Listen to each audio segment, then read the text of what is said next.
Si vous aimez Haïti, prenez 2 secondes maintenant. Likez cette vidéo, partagez-la et abonnez-vous. Parce que parler d'Haïti aujourd'hui, c'est parler d'une réalité que beaucoup ignorent. Restez jusqu'à la fin, parce que ce que vous allez entendre peut changer votre façon de voir les choses. Haïti, premier pays noir indépendant du monde. Un pays qui a défié une grande puissance de son époque. Mais aujourd'hui, une question dérange. Pourquoi Haïti ne se développe toujours pas? Est-ce seulement un problème interne ou y a-t-il des forces plus grandes en jeu? Certains analystes affirment que les grandes puissances étrangères n'ont jamais vraiment voulu voir Haïti devenir un pays fort et stable. Pourquoi? Parce qu'un pays qui a réussi à briser un système colonial dès le départ peut devenir un symbole dangereux. Un exemple à suivre. Alors une stratégie souvent évoquée dans l'histoire, diviser pour mieux contrôler. Créer des tensions internes. Empêcher l'unité. Maintenir un certain déséquilibre. Mais est-ce vraiment ce qui se passe aujourd'hui? Ou est-ce une interprétation? Autre point souvent mentionné, les ressources.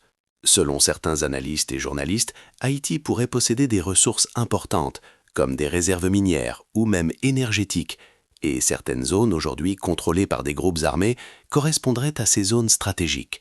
Coïncidence ou enjeu caché? Encore une fois, ce sont des questions qu'il faut se poser avec prudence. Maintenant, parlons des autorités. Beaucoup de citoyens haïtiens pensent que certains dirigeants sont sous pression, qu'ils ne peuvent pas prendre certaines décisions sans risquer des conséquences politiques, économiques, voire personnelles. Alors certains avancent cette idée. Est-ce que certains choix politiques sont réellement libres ou influencés par des intérêts plus puissants? Mais il n'y a pas que l'extérieur. Il y a aussi une crise de confiance à l'intérieur. Aujourd'hui, une grande partie de la population ne fait plus confiance aux politiciens.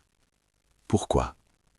Parce que beaucoup ont l'impression que ces dirigeants ne se battent pas pour le peuple, mais pour le pouvoir, l'argent et les postes. Certains vont même plus loin. Ils disent que lors des élections, l'argent joue un rôle énorme. Des votes seraient influencés par des petites sommes.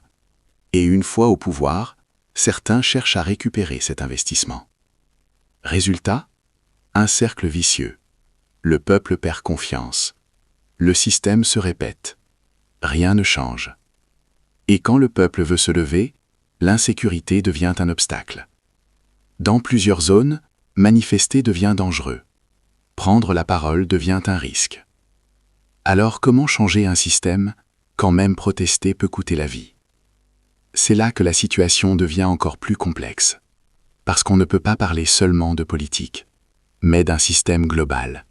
Insécurité, économie, pouvoir, influence.